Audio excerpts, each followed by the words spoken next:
Hospital, Rajasthan. नहीं खाऊंगा, नहीं खाऊंगा। एक 8 साल का लड़के की आवाज एक वार्ड से आ रही थी। उस वार्ड में उसके साथ इस समय एक नर्स और एक 30 साल का आदमी मौजूद था, जो कि देखने से ही किसी बड़े राजपूत परिवार का सदस्य लग रहा था। उस लड़के की आंखें काली, रंग गोरा, खूबसूरत चेहरा और काले बाल थे। उसके सामने खड़े इंसान ने उस देखते हुए कहा, लाडेसा, आज थारा जन्मदिन है, आज के दिन ऐसे जिद मत कर। अच्छा, थारे को कई चाहिए बता, मने मैं वही लेकर दूंगा, पर यो दवाई खा ले, थारी तबीयत बिगड़ जावेगी। उस बच्चे ने अपने सामने खड़े उस आदमी को देखते हुए कहा, हमें सोचने दीजिए ताऊसा। वो अपने बेड से उतरा और टहलने के लिए वार्ड से बाहर निकल गया। उसे देखकर नर्स ने उसे रोकने की कोशिश करते हुए कहा, कुंवर वशिष्ठ, उसे जाने दो। वशिष्ठ के ताऊसा ने उसे हाथ दिखाकर रोक दिया। इधर वशिष्ठ ने कॉरिडोर में टहलते हुए चिल्ड्रन वर्ल्ड के सामने से गुजरा तो उसकी ग्लास विंडो से अंदर नजर पड़ी। वहां एक पालने में एक नवजात बच्ची के रोने की आवाज आ रही थी, जिसे सुनते ही वो अंदर चला गया। उसने पालने को देखा तो उसके अंदर एक बच्ची थी। उसकी दूधिया रंगत, काली आंखें, गुलाबी होंठ और मासूम चेहरा बेहद खूबसूरत था। वो रोए जा रही थी। उसने लाल रंग की फ्रॉक पहन रखी थी।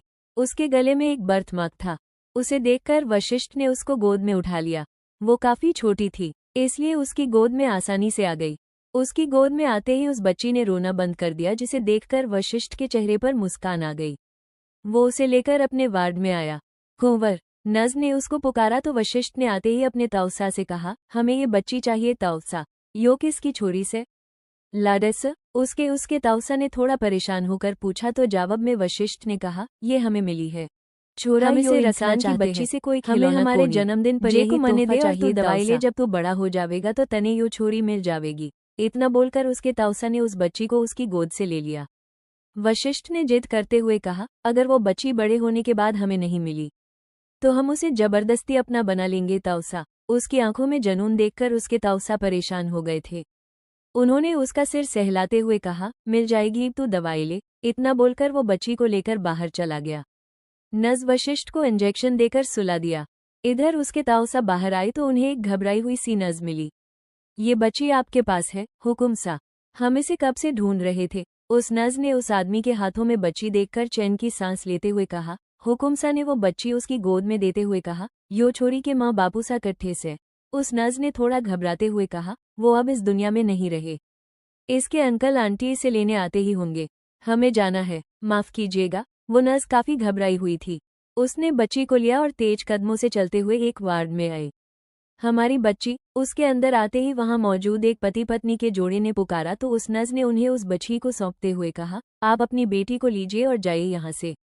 आप लोगों के लिए अब यहाँ रुकना सेफ नहीं है। औरत ने बच्ची को अपनी गोद में लिया और अपने पति को देखते हुए बोली, चलिए सोहम जी। हाँ चलो वंदना।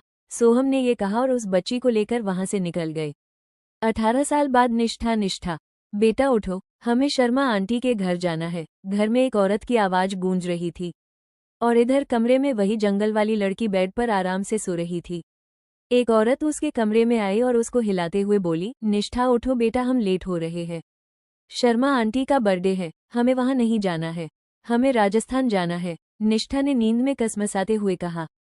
उसकी बात सुनकर वो औरत गुस्से में बोली, इनफ इज इनफ निष्ठा, तुम वहां नहीं जाओगी। वो जगह तुम्हारे लिए सेफ नहीं है। मॉम, हमें शिखा दीदी की शादी में जाना है, प्लीज जाने दो। निष्ठा ने रिक्वेस्ट करते हुए कहा। उसकी मॉम ने उसकी गाल सहलाते हुए कहा, तुम्हारे पापा जरूरी काम से दिल्ली गए हैं बच्चा, उन्हें पता चला कि हमने तुम्हें राजस्थान जाने की परमिशन दी है तो वो हमें माफ नहीं करेंगे। मॉम, आप हमारे साथ ऐसे क्यों करते हो? आपने कभी ध्वनि और अंश के साथ ऐसा क्यों नहीं किया? वो दोनों भी तो से ज्यादा बार राजस्थान जाकर आए हैं। उनकी उम्र तो हमसे कम है। अंश तो 14 साल का है और अपने दोस्तों के साथ 2 बार राजस्थान गया है। क्या आप हम इतने बुरे हैं? निष्ठा की आंखों में बोलते बोलते नमी आ गई। उसकी मॉम का दिल नर्म पड़ गया। वो उसका सिर सहलाते हुए बोली, ठीक है, तुम जा सकती हो शादी में, पर इस बात का ध्यान रखना कि रनकपुर गांव से बाहर ना जाना पड़े तुम्हें, और वहां जो भी अच्छा या बुरा हो रहा हो उसमें तुम दखलंदाजी नहीं करोगी, समझी? समझ गए, निष्ठा ने बड़ी सी मुस्कान के साथ कहा और अपने कपड़े पैक करने लगी। 3 दिन बाद रनकपुर गांव, राजस्थान, मुखिया की हवेली। निष्ठा एक कमरे में बैठी हुई थी। उसके सामने एक 24 साल की लड़की बैठी हुई थी। वो बुरी तरह रोए जा रही थी। शिखा दी, अगर वो फैमिली इतनी बुरी है तो आप ताऊसा से बात क्यों नहीं करती? उन्हें बोलिए ना कि आप ये शादी नहीं करना चाहती, निष्ठा ने उसे देखते हुए कहा। शिखा ने रोते हुए कहा, तुम्हें क्या लगता है निष्ठा, अगर हम उनसे बोलेंगे कि हम उस गुंडों के परिवार में शादी नहीं करना चाहते तो क्या कोई हमारी बात सुनेगा? नहीं निष्ठा, कोई नहीं सुनेगा। ऊपर से बापूसा को पहले से पता है कि हम सात्विक से प्यार करते हैं। और तुम्हें पता है सात्विक हमारा देवर है लेकिन सौतेला। वो इतना पढ़ा लिखा और समझदार इंसान है, फिर भी कोई हम दोनों की शादी नहीं करना चाहता। Fuck off. ये गलत है दी, हम गलत होते हुए नहीं देख सकते। हम आपकी शादी उसी इंसान से करवाएंगे जिसे आप प्यार करती है, निष्ठा ने उसको विश्वास दिलवाते हुए कहा। जिस पर शिखा ने उसका हाथ पकड़कर उसे समझाते हुए कहा, नहीं निष्ठा, ऐसा मत खो। यहाँ पर प्यार करना सबसे बड़ा पाप है। अगर हम दोनों की शादी हुई तो हमें मार दिया जाएगा। ऐसे कैसे मार दिया जाएगा? हम आपसे वादा करते हैं कि आप दोनों की शादी भी होगी और आप दोनों को कोई छू भी नहीं पाएगा। इतना बोलकर निष्ठा ने उसे भरोसा दिलाया। क्या कारण है जो निष्ठा को उसकी मां ने राजस्थान जाने से? रणकपुर गांव, राजस्थान, मुखिया की हवेली। निष्ठा एक कमरे में बैठी हुई थी। उसके सामने एक 24 साल की लड़की बैठी हुई थी। वो बुरी तरह रोए जा रही थी। शिखा दी, अगर वो फैमिली इतनी बुरी है तो आप ताउसा से बात क्यों नहीं करती? उन्हें बोलिए ना कि आप ये शादी नहीं करना चाहती, निष्ठा ने उसे देखते हुए कहा। शिखा ने रोते हुए कहा, तुम्हें क्या लगता है निष्ठा, अगर हम उनसे बोलेंगे कि हम उस गुंडों के परिवार में शादी नहीं करना चाहते तो क्या कोई हमारी बात सुनेगा? नहीं निष्ठा, कोई नहीं सुनेगा। ऊपर से बापू सा को पहले से पता है कि हम सात्विक से प्यार करते हैं। और तुम्हें पता है सात्विक हमारा देवर है लेकिन सौतेला। वो इतना पढ़ा लिखा और समझदार इंसान है, फिर भी कोई हम दोनों की शादी नहीं करना चाहता। Fuck off. ये गलत है दी, हम गलत होते हुए नहीं देख सकते। हम आपकी शादी उसी इंसान से करवाएंगे जिसे आप प्यार करती है, निष्ठा ने उसको विश्वास दिलवाते हुए कहा। जिस पर शिखा ने उसका हाथ पकड़कर उसे समझाते हुए कहा, नहीं निष्ठा, ऐसा मत खो। यहाँ पर प्यार करना सबसे बड़ा पाप है। अगर हम दोनों की शादी हुई तो हमें मार दिया जाएगा। ऐसे कैसे मार दिया जाएगा? हम आपसे वादा करते हैं कि आप दोनों की शादी भी होगी और आप दोनों को कोई छू भी नहीं पाएगा। इतना बोलकर निष्ठा ने उसे भरोसा दिलाया। शादी का दिन, जोधपुर, राजस्थान, रेलवे स्टेशन। निष्ठा, जल्दी बैग दो हमारे और तुम यहाँ से जाओ, वो लोग आ जाएंगे। एक 23 साल की लड़की जिसकी नई नई शादी हुई थी, अपने पति उम्र 26 साल के साथ ट्रेन में चढ़ते हुए अपने सामने खड़ी 17-18 साल की लड़की से बोल रही थी। उसके सामने एक बेहद मासूम सी 5 फुट की लड़की खड़ी हुई थी। उसका रंग गोरा, बाल घने काले, गुलाबी होंठ, सुनहरी आंखें और बेहद खूबसूरत चेहरा था। उसने इस वक्त व्हाइट शर्ट और ब्लैक लॉन्ग स्कर्ट पहनी थी। उसका लुक इंडो वेस्टर्न था। उसके पास 2 ट्रॉली बैग्स थे, जिनमें से एक बैग उसने लड़की को देते हुए कहा, Shikha di, don't worry about them, you just relax and go with my cute Satvak जीजू। इतने में उनकी ट्रेन चल पड़ी। उसकी बहन शिखा काफी घबराई हुई थी। वह निष्ठा का चेहरा सहलाते हुए बोली, तुमने हमारी बहुत मदद की है। निष्ठा ने उसका हाथ पकड़कर उसे समझाते हुए कहा, ज्यादा देर हमारी आधे घंटे बाद फ्लाइट है। हम एयरपोर्ट ही जा रहे हैं, तो आप हमारी चिंता मत कीजिए।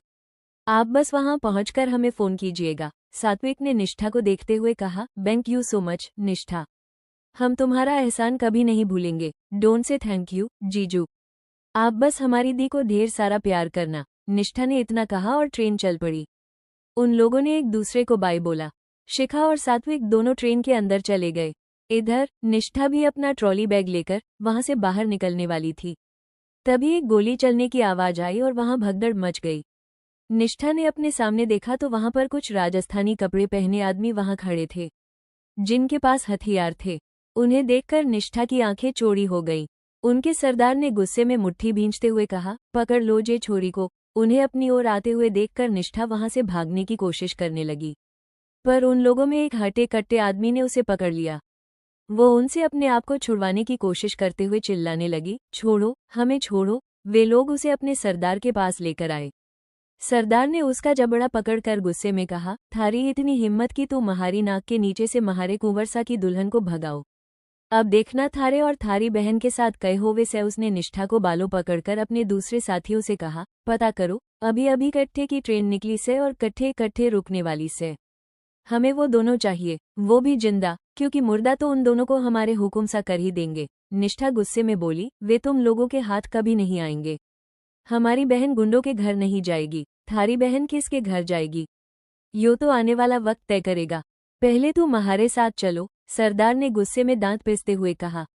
वो अपने आदमियों के साथ उसे खींचे हुए प्लेटफॉर्म से बाहर लेकर आया। वो निष्ठा को अपनी जीप में बैठाकर वहां से निकल पड़े और बाकी साथी शिखा और उसके पति को ढूंढने के लिए वहीं रुक गए। रणकपुर गांव, राजस्थान। रणकपुर के मुखिया की हवेली के बाहर उन आदमियों की जीप आकर रुकी। हवेली नई नवेली दुल्हन की तरह सजी हुई थी, जिसे देखकर साफ पता चल रहा था कि यहाँ पर आज शादी होने वाली है। घर के आंगन में बाराती मंडप के पास खड़े होकर दुल्हन के आने का इंतजार कर रहे थे। वहां का माहौल काफी गंभीर था।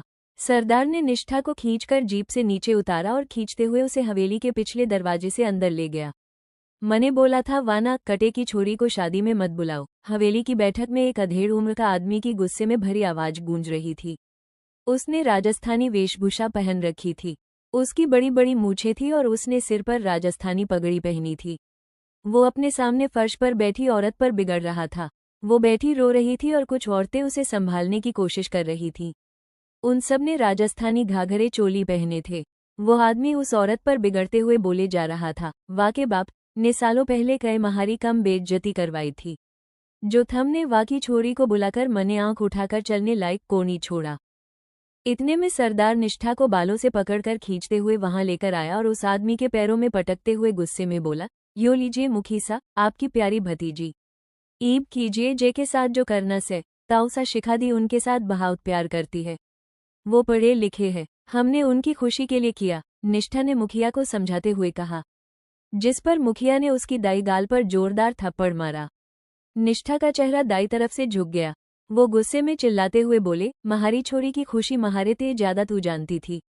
मने वा को जन्म दिया था, बापसू वा का। मने को नहीं पता था कि वा की खुशी किस में थी। उसने निष्ठा के बालों को मुट्ठी में भरा और उसका चेहरा ऊपर करते हुए गुस्से में बोला, कट्ठे से वो दोनों बता। हम नहीं बताएंगे ताऊसा।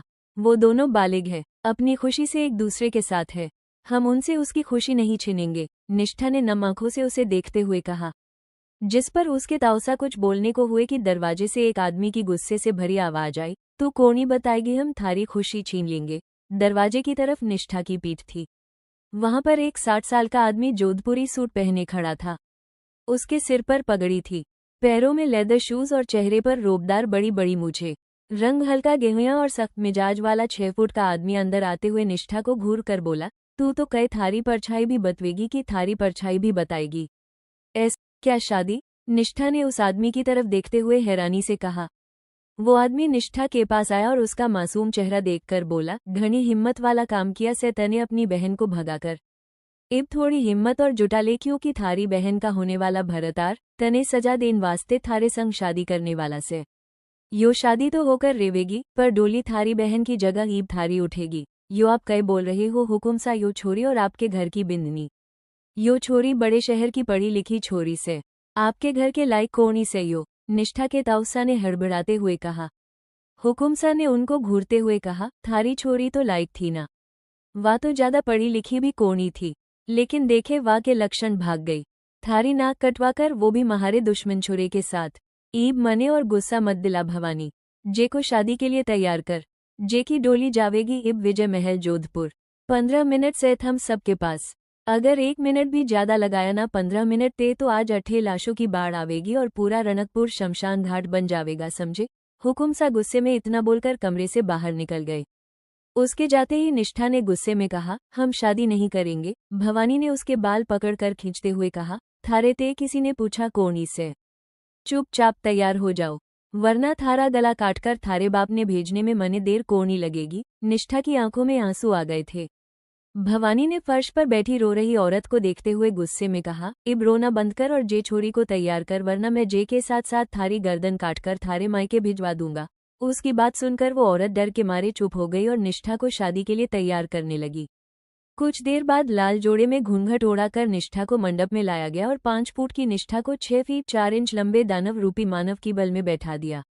शादी में आए मेहमानों की नजर जब निष्ठा पर पड़ी तो वो फूस फूसाते हुए बातें करने लगे, ये छोरी तो काफी छोटी से।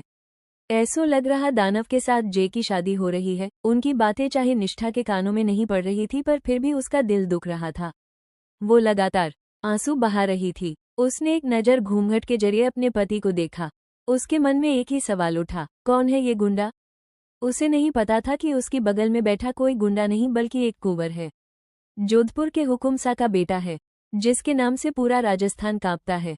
कुछ दिन पहले न्यू ईयर पार्टी जोधपुर रात का समय था और शहर के बाहरी इलाके में एक वीरान सड़क पर तेज संगीत और गाड़ियों के इंजन की गड़गड़ाहट गूंज रही थी। एक तरफ कुछ नौजवान लड़के पार्टी कर रहे थे, जोर जोर से हंस रहे थे और म्यूजिक पर झूम रहे थे। दूसरी तरफ कुछ लड़के गाड़ियों की रेसिंग में हिस्सा ले रहे थे, अपनी गाड़ियों की रफ्तार से एक दूसरे को पछाड़ने की कोशिश कर रहे थे। सड़क के किनारे 4-5 लड़के बैठे ड्रिंक कर रहे थे और रेस को उत्सुकता से देख रहे थे। तुम्हें पता है, हमारे काकू साहब भी इस रेस में हिस्सा लेते थे। वो चैंपियन है इसमें, एक 18 साल के लड़के ने अपने साथियों को देखते हुए कहा। उनमें से एक लड़के ने, जो खुद को बेहद कूल समझता था, उसे देखकर कहा, अरे यार, तेरे अंकल तो बड़े देसी हैं, उन्हें रेसिंग का क्या पता। युवान, उसके दोस्त का चेहरा गुस्से से लाल हो गया। युवान ने मुंह बनाते हुए कहा, तुम हमारे काकू साको को जानता नहीं हो, नए आए हो ना राजस्थान में, इसलिए वो आज यहाँ आने वाले हैं, उन्हें यहाँ इनवाइट किया है। देखना फिर तुम्हारी बोलती कैसे बंद होती है।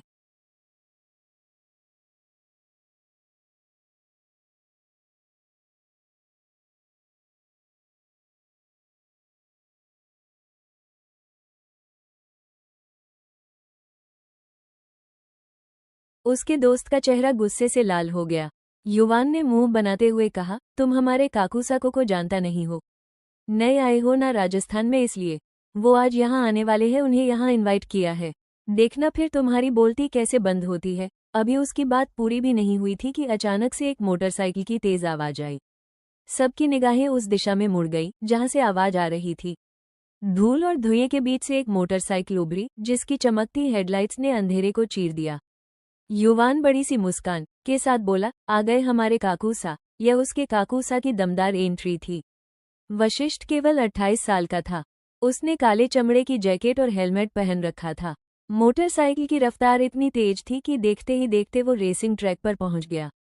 उसने अपने हेलमेट का वाइजर उठाया और उसकी आंखों में आत्मविश्वास की चमक थी।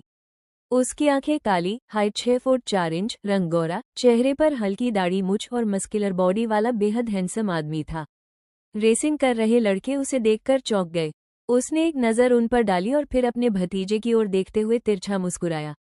रेसिंग ट्रैक उसने अपनी बाइक को रेस की शुरुआत की लाइन पर लाकर खड़ा कर दिया। सब लड़के चुपचाप देखने लगे, मानो कोई बड़ा शो शुरू होने वाला हो। रेस शुरू हुई। उसकी बाइक जैसे ही आगे बढ़ी, उसकी रफ्तार ने सबको हैरान कर दिया। हर मोड़ पर वो अपनी बाइक को इतनी खूबसूरती से संभाल रहा था कि सभी रेसर्स और दर्शक दंग रह गए। उसके हर मूव में एक प्रोफेशनल का आत्मविश्वास और अनुभव झलक रहा था। कुछ ही मिनटों में उसने बाकी सभी रेसर्स को पीछे छोड़ दिया। उसकी बाइक हवा से बातें कर रही थी और उसने अपने दमदार प्रदर्शन से सभी को चुप करा दिया। आखिर में उसने फिनिश लाइन को पार करते हुए बाइक को एक स्टाइलिश स्किड के साथ रोका। धूल और धुएं के बीच उसने कुछ देर अपनी बाइक से स्टंट किया। युवान के दोस्त की बोलती सच में बंद हो गई थी, लेकिन अचानक से वो बोल पड़ा, यह है कौन युवान? ये तो बहुत ही कूल है। हमने तो सुना था कि तुम्हारी फैमिली देसी है और तुम्हारे अंकल तो इतने पढ़े लिखे भी नहीं है। हमारा परिवार देसी नहीं है, जमीन से जुड़ा हुआ है। और ये हमारे काकू साहब कुंवर वशिष्ठ सिंह सिसोदिया, ये इतने पढ़े लिखे नहीं है पर फिर भी इनका नाम पूरे राजस्थान में चलता है। और ये जितने कूल दिखते हैं उतने ही खतरनाक है। युवान ने उसको देखते हुए कहा और उसे एक किस्सा सुनाने लगा। फ्लैशबैक। एक सर्दी की रात जोधपुर के एक छोटे से घर में एक अधेड़ उम्र का आदमी अपनी 18 साल की बेटी को खींचते हुए घर से बाहर ले जा रहा था और वो लड़की छूटने की कोशिश करते हुए रो रही थी। और उसके पीछे उसकी माँ भी थी, जो जोर जोर से रोते हुए गिड़गिड़ा रही थी, छोड़ दो छोरी को। वो आदमी गुस्से में बोला, अब न छोड़ूंगा इसको, घना मुंह काला कर लिया इसने हमारा। वो लड़की रोते हुए गिड़गिड़ा रही थी, छोड़ दीजिए बापू सा, छोड़ दीजिए। वो आदमी उसे खींचते हुए घर के बाहर खड़ी एक जीप के पास ले आया, जिसके पास 4-5 हथियारबंद आदमी खड़े हुए थे। उस आदमी ने लड़की को जीप में फेंकते हुए उन गुंडों से कहा, चलो जल्दी इसका क्रियाकर्म करके आते हैं, इससे पहले कि हुकुमसा को पता चले हम ही निपटा देते हैं। वो सब लोग भी जीप में बैठकर वहां से निकल पड़े। उसकी माँ वहीं बैठी अपना माथा पीट रही थी, करमजली, क्यों किया तुमने ऐसा? क्या पाप किए थे हमने? दूसरी तरफ जीप रेत के टीलों के बीच बने रास्ते से गुजर रही थी। रात का वक्त होने की वजह से वहां कुछ भी साफ दिखाई नहीं दे रहा था। रात का अंधेरा छाया हुआ था और हवाओं में हल्की सी सर्दी थी। शहर के बाहरी इलाके में स्थित एक पुराने उजाड़ गोदाम उनकी जीप रुकी। उस लड़की को खींचकर उसके बाप ने बाहर निकालते हुए गुस्से में कहा, निकलो बाहर, यही दफना देते हैं तुम्हें, किसी को पता भी नहीं चलेगा। वो लोग उस लड़की को अंदर लेकर आए और उसे गोदाम के फर्श पर पटक दिया। उसके बाप ने अपने साथ से पिस्टल ली और उसे लोड करते हुए गुस्से में कहा, काश तुझे उसी दिन मार देते, दफन कर देते हम जिस दिन तेरा जन्म हुआ था, तो आज ये दिन नहीं देखना पड़ता। छोरों की तरह तेरा पालन पोषण किया, पूरे गांव के खिलाफ जाकर तुझे पढ़ने के लिए कॉलेज भेजा, और तूने क्या किया? पढ़ लिख कर हमारा रोशन करने की जगह छोरे के साथ इश्क लड़ाकर हमारा नाम मिट्टी में मिला दिया। आज तुझे भी मिट्टी में मिला देंगे हम। वो लड़की जमीन पर पड़ी रो रही थी। गोदाम की छत से टपकती पानी की बूंदें और दीवारों पर मंडराते चूहे इस जगह को और भी भयानक बना रहे थे। अचानक गोदाम के विशाल लोहे के दरवाजे पर जोर से धमाका हुआ। दरवाजा अपनी जगह से उखड़कर गिर पड़ा और धूल का गुबार हवा में फैल गया। सबकी निगाहें दरवाजे की ओर उठ गईं। धूल के बीच से एक काले रंग की जीप की परछाई नजर आई। वो लोग उस लड़की को अंदर लेकर आए और उसे गोदाम के फर्श पर पटक दिया। उसके बाप ने अपने साथ से पिस्टल ली और उसे लोड करते हुए गुस्से में कहा, काश तुझे उसी दिन मार देते, दफन कर देते हम जिस दिन तेरा जन्म हुआ था, तो आज ये दिन नहीं देखना पड़ता। छोरों की तरह तेरा पालन पोषण किया, पूरे गांव के खिलाफ जाकर तुझे पढ़ने के लिए कॉलेज भेजा, और तूने क्या किया? पढ़ लिख कर हमारा रोशन करने की जगह छोरे के साथ इश्क लड़ाकर हमारा नाम मिट्टी में मिला दिया। आज तुझे भी मिट्टी में मिला देंगे हम। वो लड़की जमीन पर पड़ी रो रही थी। गोदाम की छत से टपकती पानी की बूंदें और दीवारों पर मंडराते चूहे इस जगह को और भी भयानक बना रहे थे। अचानक गोदाम के विशाल लोहे के दरवाजे पर जोर से धमाका हुआ। दरवाजा अपनी जगह से उखड़कर गिर पड़ा और धूल का गुबार हवा में फैल गया। सबकी निगाहें दरवाजे की ओर उठ गईं। धूल के बीच से एक काले रंग की जीप की परछाई नजर आई। जैसे ही धूल साफ हुई, वहां से एक जीप अंदर आई। उसकी पैसेंजर सीट पर वशिष्ठ बैठा हुआ था। ड्राइविंग सीट पर उसकी परछाई उसका छोटा भाई कुंवर वैभव बैठा हुआ था। उन दोनों के फेशियल फीचर्स मिलते थे। वो उससे 2 साल छोटा था। जीप के पीछे उसका कजन 27 साल का कुंवर सदायु एक राइफल गन लेकर बैठा हुआ था। तीनों की कद काठी 6 फुट से ज्यादा थी। गोरा रंगा, गठीले बदन, पतले होंठ और हैंडसम चेहरे पर रोबदार मुछ उन तीनों के लुक्स को और भी ज्यादा अट्रैक्टिव बना रही थी। उन तीनों ने पजामे कुर्ते पहने थे।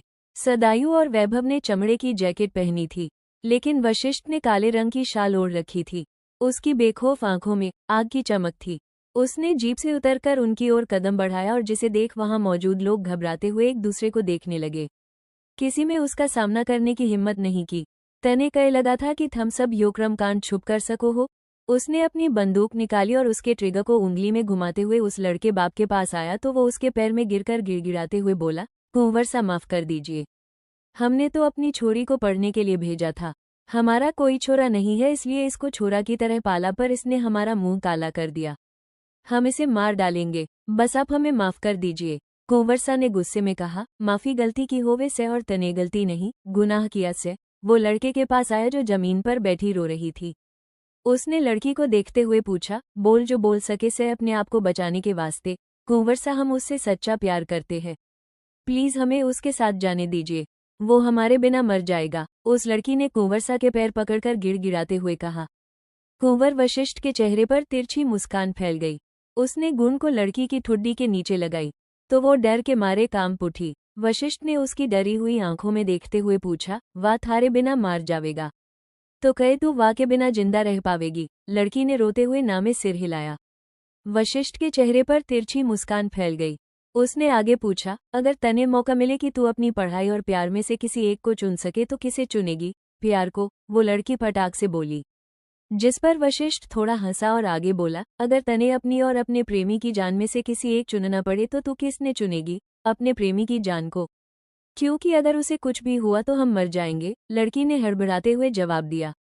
उसकी आंखों से आंसू बह रहे थे। उसकी बात सुनकर वशिष्ठ ने उसके हाथ में पिस्टल देते हुए उच्च स्वर में कहा, तो मर जाओ, क्योंकि थारा प्रेमी तो कब का मर चुका से। वो लड़की डर के मारे बौखला उठी। उसके हाथ कांपने लगे। वशिष्ठ ने उस पर चिल्लाते हुए गुस्से में कहा, मरो। उस लड़की डरते हुए पिस्टल वशिष्ठ के पैरों में फेंक कर रोने लगी। नहीं, हम नहीं मर सकते, हमारे अंदर हिम्मत नहीं है। वशिष्ठ उसे देखते हुए मुंह बनाकर बोला, देखो देखो यो होवे से प्यार, जान भी देने की हिम्मत कोनी से जे कहे अंदर, प्यार करने की हिम्मत से पर मरने की कोनी। बावली इतना भी भूल गई। कि यो जोधपुर से अठे प्यार करने की सजा मौत होवे से। ये बोलते हुए वशिष्ठ ने गुस्से में अपनी दूसरी पिस्टल निकालकर उसके ऊपर गोलियों की बौछार कर दी, जिसके साथ उस लड़की का बाप और उसके साथ कांप उठे। वशिष्ठ के पैरों में गिरते हुए उसके बाप ने कहा, कुंवर सा हमें माफ कर दीजिए, मने कहा ना माफी की होवे से, और जो चीज जानबूझकर की जाए वा को गुनाह बोले से, और वा की सजा म्हारे पास एक ही से, जो तू अच्छी तरह जाने से। वशिष्ठ ने थोड़ा हंसते हुए कहा। उसके भाई भी उसके साथ मुस्कुरा पड़े। वशिष्ठ ने उनको देखते हुए कहा, वैभव, सदायु यो अठे अपनी छोरी को दफन करने आए थे, थोड़ी मदद करो इनकी, सबक को अठे ही दफन कर देवे से। उसकी बात सुनकर वो लोग कांप उठे। वशिष्ठ के भाई एक साथ बोले, जी भाई। सावैभव ने जीप से एक बड़ी सी तेल की कैन निकाली और उसे उन लोगों की तरफ फेंक दिया। सदायु, वैभव और वशिष्ठ तीनों वापस जीप में बैठ गए। वो लोग उनकी ओर भागने पर तेल की वजह से फिसल कर गिर पड़े। उन तीनों भाइयों ने जीप बाहर निकाली तो सदायु ने तेल वाली जगह पर राइफल से शूट कर दिया और पूरा गोदाम में जोरदार धमाके के साथ आग की लपटों में घिर गया। फ्लैशबैक एंड आज का दिन। निष्ठा मंडप में बैठी रो रही थी। उसकी बगल में प्यार का दुश्मन बैठा हुआ था। वो एकदम भाव ही नजर आ रहा था कि तभी उसका छोटा भाई वैभव उसके पास आया और उसके कान में बोला, भाई सा यो वा छोरी कोनी से जे के साथ आपकी शादी होने वाली थी, वा तो हमारे दुश्मन सात्विक के साथ भाग गई, और वा को जे छोरी ने ही भगाया से। उसकी बात सुनकर वशिष्ठ का खून खौल उठा। उसने निष्ठा को देखते हुए उसका हाथ पकड़ा और उसे भींचते हुए मन में कहा, मैं अपनी पूरी कोशिश करूंगा छोरी थारी जिंदगी को नरक बनाने की।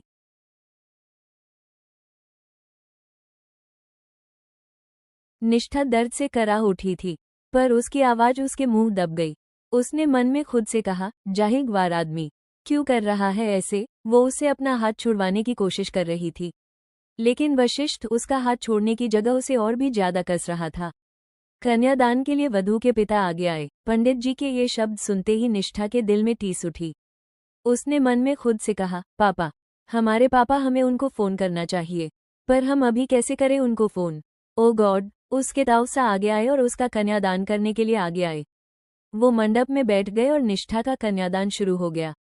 उसका हाथ ऑलरेडी वशिष्ठ के हाथों में था, इसलिए उसी हाथ से भवानी ने कन्यादान की विधि पूरी कर दी। पंडित जी उन दोनों को देखते हुए बोले, वर वधू अब फेरों के लिए खड़े हो जाए।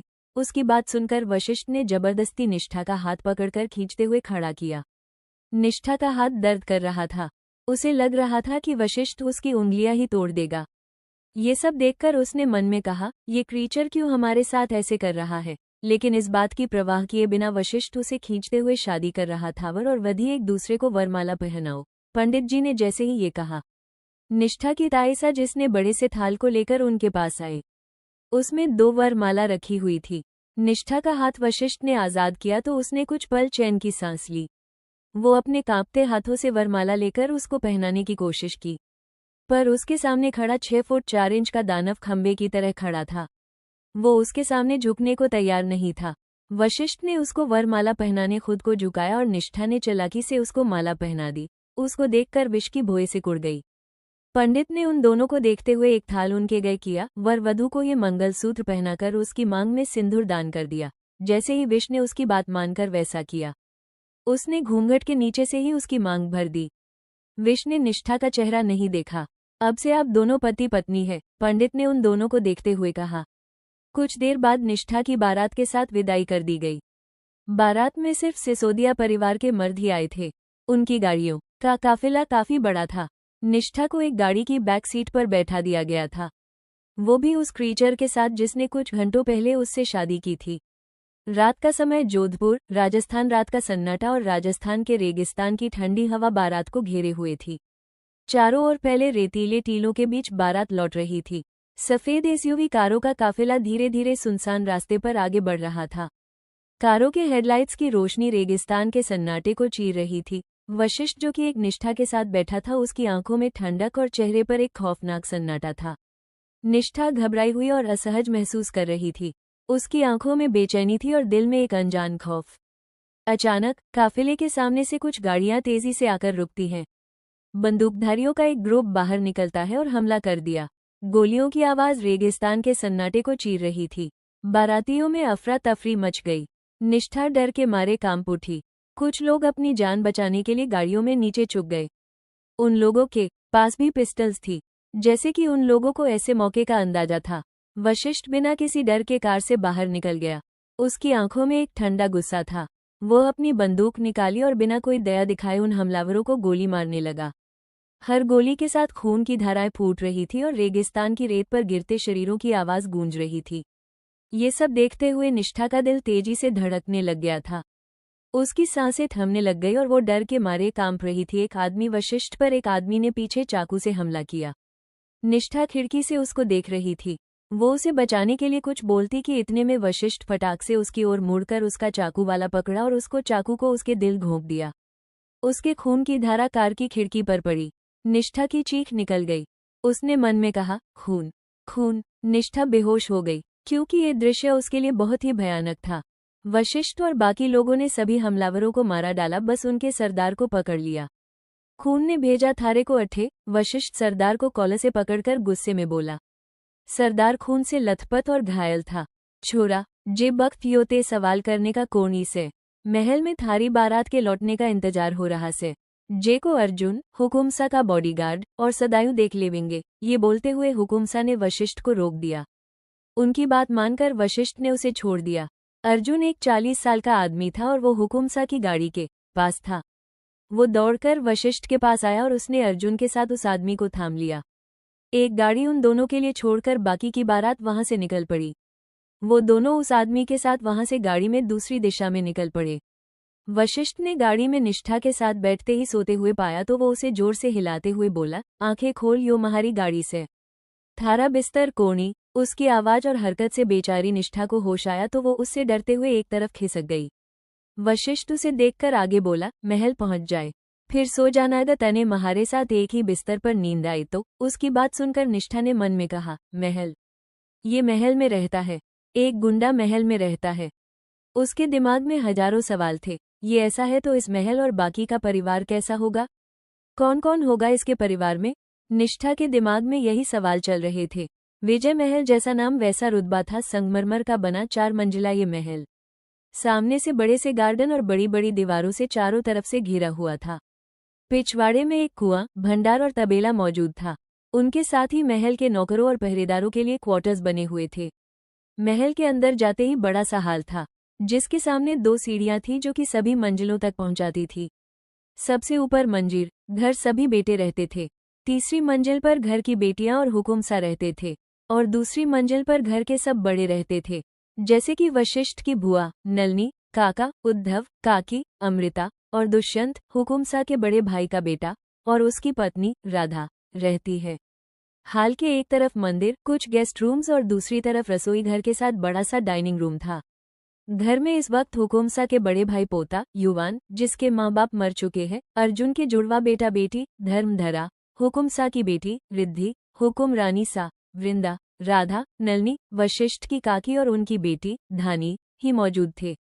वो लोग नौकरों के साथ बारात के स्वागत की तैयारी कर रहे थे।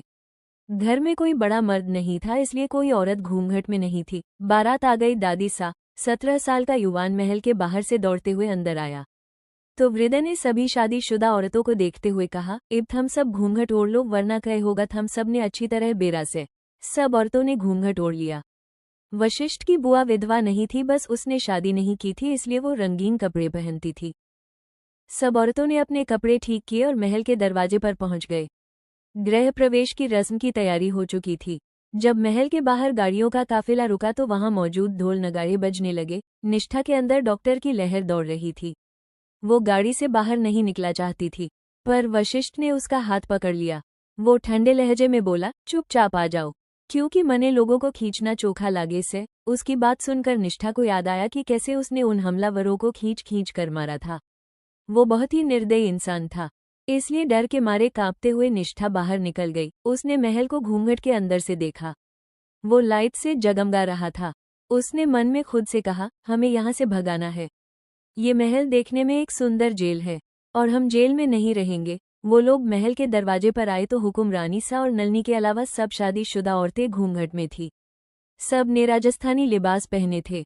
वशिष्ठ के कपड़ों पर खून के छींटे थे, लेकिन किसी को भी उसके छींटे देखकर जरा सा भी फर्क नहीं पड़ा।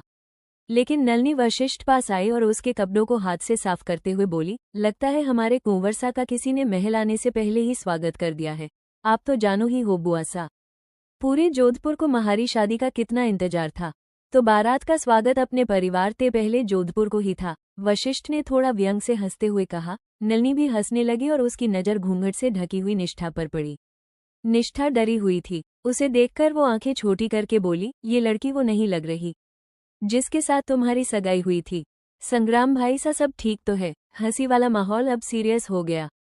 संग्राम जी, हुकुम सा, ने निष्ठा को देखते हुए कहा। भवानी की अपनी छोरी सात्विक के साथ भाग गई सेवा भी जे छोरी की मदद से। जे वास्ते यो को बियाह कर लाना पड़ा। हे कान्हा जी, यो नाटी सी छोरी ने महारी बिंदनी को भगाया से।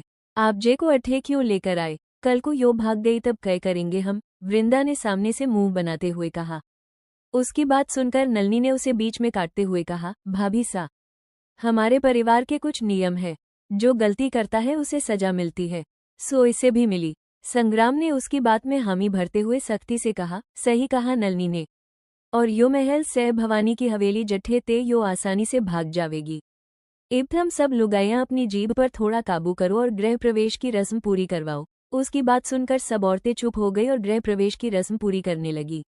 निष्ठा ये सब देख मन में बोली, ये लोग हमारे बारे में कैसे बात कर रहे हैं? हम यहाँ से भाग जाएंगे और अगर नहीं भी भाग पाए तो हमारे पापा हमें यहाँ नहीं रहने देंगे। हमें बस मौका पाते उनसे बात करनी है। निष्ठा ने जब आलते की थाल देखी तो वो मन में बोली, क्या है ये? कहीं खून तो नहीं? वो एक पल के लिए सोच में पड़ गई, जिसे देखकर वृंदा ने गुस्से में कहा, ए बिंदनी सा कै सोच रही से? जल्दी कर, जे थाली में पैर रख। उसकी आवाज से निष्ठा कांप उठी। उसने अपने भारी भरकम लहंगे को बड़ी मुश्किल से संभालते हुए थाली में पैर रखा तो उसका बैलेंस बिगड़ गया, लेकिन उसके बगल में खड़े वशिष्ठ ने उसको संभाल लिया। जितनी गलती उतनी सख्त सजा। यो वास्ते जो करना सह सोच समझ कर आराम ते कर। वशिष्ठ के ठंडे स्वर उसके कान में बर्फ की तरह जम गए थे। वो कांपते कांपते आलते की थाल में पैर रखकर आगे बढ़ने लगी। जैसे ही गृह प्रवेश की रस्म पूरी हो गई, वशिष्ठ उससे अलग हो गया। वो अपने छोटे भाई वैभव के साथ उसके कमरे में चला गया। बारात में लौटे मेहमान अपने अपने घर चले गए और परिवार के मर्द अपने अपने कमरे में। वृंदा ने घर की लड़कियों को देखते हुए कहा, रिद्धि, धरा, धानी, जाओ अपनी भाभी सा को वाके भरतार के कमरे में छोड़ कर आओ। कुंवर सा को कपड़े बदलकर अपने कमरे में आराम भी करना से। उसकी बात सुनकर रिद्धि, उम्र 16 साल, धरा, उम्र 16 साल और धानी, उम्र 19 साल, तीनों सिर हिलाकर निष्ठा को अपने साथ सबसे ऊपरी मंजिल पर वशिष्ठ के कमरे में लेकर गई। हाँ, सुहागरात मना हमारे भाईसा के साथ घुल मिल ले, फिर हमारे साथ भी घुल मिल जाएंगी। धरा भी उसके साथ ताली मारते हुए बोली। वो दोनों हंसने लगी। उनकी बातें सुनकर निश्वा मन में बोली, सुहागरात नहीं नहीं। पूरा कमरा गेंदे के फूलों से सजा हुआ था। उसे देखकर खुशी ने निष्ठा से कहा, भाभी सा, आपको भाई सा कमरा कैसा लगा? ये सब हम तीनों ने मिलकर किया है, आपको पसंद आया ना भाभी सा? धानी ने सवाल किया। निष्ठा को घुटन हो रही थी, इसलिए वो कुछ भी नहीं बोली। रिद्धि उन दोनों को देखते हुए बोली, धानी जीजी, लगता है कुंवर रानी सा शर्मीली है। कोई बात नहीं, कुंवर सा सारी शर्म निकाल देंगे, हम कुछ भी नहीं करेंगे। हमें यहाँ से जाना है, ये लड़कियां हमें अकेले छोड़ें, ताकि हम पापा से बात करके यहाँ से निकल सके। धानी ने दोनों लड़कियों के सिर पर चपेट लगाते हुए कहा, तुम दोनों क्या तायसा से पिटना चाहती हो? किसी ने तुम्हारी बातें सुन ली तो क्या हाल होगा, तुम दोनों का पता है ना? उसकी बात सुनकर दोनों लड़कियों को हंसी गायब हो गई। धानी ने निष्ठा को देखते हुए कहा, भाभी सा, आप इन दोनों की बात का बुरा मत मानना। वैसे हम आपके काका ससुर की बेटी है धानी। ये धरा है ताउसा के दाहिने हाथ कहे जाने वाले हमारे मुंह बोले काकू सा अर्जुन सिंह शेरावत की बेटी धरा, और ये हमारे ताउसा की बेटी रिद्धि है। अब हम तीनों चलते हैं, भाई सा आते ही होंगे, हमें यहाँ देखेंगे तो गुस्सा करेंगे। वो तीनों लड़कियां उसे छोड़कर वहां से चली गई। उनके जाते ही निष्ठा ने अपना घूंघट उठाया और फोन पर अपने पापा का नंबर डायल करने लगी। पापा, जल्दी फोन उठाओ, हमें यहाँ नहीं रहना, प्लीज हमें यहाँ से लेकर जाओ। फोन की रिंग जाते ही निष्ठा बड़बड़ाने लगी, पर अभी रिंग गई ही थी। किसी ने उसका फोन छीना और उसे दीवार पर फेंक कर तोड़ दिया। How did you dare to do this? वो सामने वाले इंसान पर चिल्लाने लगी कि उसके गाल पर जोरदार थप्पड़ मारा। कौन है वो इंसान? क्या निष्ठा भाग पाएगी इस शादी से? क्या हो? उसके सामने वृंदा खड़ी हुई थी। उसके हाथ में एक सफेद रंग की चादर थी। निष्ठा गाल पर हाथ कराह कर उसे देख रही थी। उसकी आंखों में नमी उतर आई थी। उसके खूबसूरत चेहरे को देखते हुए वृंदा ने मुस्कुरा कर कहा, देखने में तो घनी फुटरी से। फिर अचानक से गुस्से में दांत भींचते हुए बोली, पर थारी सोच एकदम घटिया से। तने शर्म कोनी आ रही से। महारे छोरे की लुगाई को भगाने के बाद तू महारे छोरे को छोड़कर भागना चावे से। हम यहाँ नहीं रहेंगे। जबरदस्ती शादी करके लाया है आपका परिवार हमें, यहाँ ऐसे परिवार में शादी करने से अच्छा तो भागना ही है। इसलिए शिखादीप भाग गई, निष्ठा ने जवाब देते हुए कहा। उसकी बात सुनकर वृंदा ने उसके बालों को पकड़ लिया। निष्ठा के मुंह से कराह निकल गई, आह छोड़ो हमें, महारे सामने जुबान चला रानी से। हुकुम रानी सस्सू में अट्ठे की। थारे साथ महारे छोरे की शादी हुई से। जेलाने थारे को ई बट्ठे ही रहना पड़ेगा, चाहे रो चाहे हंस। उसके बाल खींचते हुए वृंदा ने गुस्से में कहा। उसकी इस हरकत से दर्द के कारण निष्ठा की आंखों से पानी आ गया। वो उस निर्दयी औरत को बहुत कुछ कहना चाहती थी, लेकिन नहीं बोल पाई। उसकी नज़र फर्श पर पड़े अपने टूटे फोन पर थी। निष्ठा को छोड़ते हुए वृंदा बेड की तरफ चली गई। जो सफ़ेद चद्दर वो लेकर आई थी उसे बेड पर बिछाने लगी, जिसे देखकर निष्ठा ने असमंजस में सवाल किया, ये आप क्या कर रही हो? जड़ बुद्धि थारी परीक्षा ले रही सुहागरात के वक्त लुगाई को खून आवे से। अगर वह पहली बार किसी आदमी के साथ सोई से, पर अगर कहो कोनी आवे तो मतलब वह पहले भी किसी आदमी के साथ सो चुकी से। वैसी बदचलन छोरी को कौन सा मर्द अपनी लुगाई बनाएगा? वाह को भरी सभा में बेइज्जत करके सजा सुनाई जावे से। उसकी बात का जवाब देते हुए वृंदा के चेहरे व्यंग भरी मुस्कान आ गई। निष्ठा ने गुस्से में दांत पीसते हुए कहा, आप हमारा वर्जिनिटी टेस्ट इस तरह लेना चाहते हो? कितने घटिया और गिरे हुए लोग हो आप। उसकी बात सुनकर उसकी सास ने फिर से उसकी गाल पर जोरदार थप्पड़ मारा, जिस कारण निष्ठा के गोरे चेहरे पर उसके हाथ का निष्ठा छप गया। उसने अपनी गाल पर हाथ रखकर उस औरत को गुस्से में घूरा जैसे कि वो उसे खा जाएगी। महारे सामने अगर तूने फिर ते अपनी जुबान चलाई तो जे को काटकर थारे हाथ में धर दूंगी। इब तू जे घर की बिंदनी से जे वास्ते कान खोलकर सुन, थारी जुबान और थारा घूंघट हमेशा नीचे रहना चाहिए, समझी? वृंदा ने उसको ये जवाब दिया और वो वहां से चली गई। उसके जाते ही बहुत ही मुश्किल से निष्ठा ने खुद को संभाला। क्या निष्ठा निभा पाएगी इस शादी? और अपने फोन के पास आए वो रोते हुए उसको जोड़ने की कोशिश करने लगी। उसने रोते हुए खुद से कहा, पापा, हमें अपने पापा से बात करनी है, हम यहाँ नहीं रुक सकते। हमारी आखिरी उम्मीद, हमारा फोन टूट गया, अब हम पापा से कैसे कांटेक्ट करें? वो रोते हुए सुबक रही थी। नहीं, हम यहाँ नहीं रुकेंगे, इतनी जल्दी हार नहीं मानेंगे, हमें यहाँ से निकलने का रास्ता खोजना होगा। ये बोलकर उसने खुद को संभाला और अपने भारी भरकम दुपट्टे को उतारकर दूर फेंक दिया। वो उस घाघरे में मुश्किल से चल पा रही थी। उसने उस बड़े से कमरे को ध्यान से देखते हुए कहा, यहाँ से निकलना होगा। उसमें एक बड़ा सा बाथरूम, एक बड़ी सी अलमारी, उसकी बगल में ड्रेसिंग एरिया, दरवाजे के खुलते ही सीटिंग एरिया और कुछ दूर आगे बड़ा सा आलीशान बेडरूम था। वो छोटे से घर जैसा था जिसमें 2 आदमी आसानी से रह सकते थे।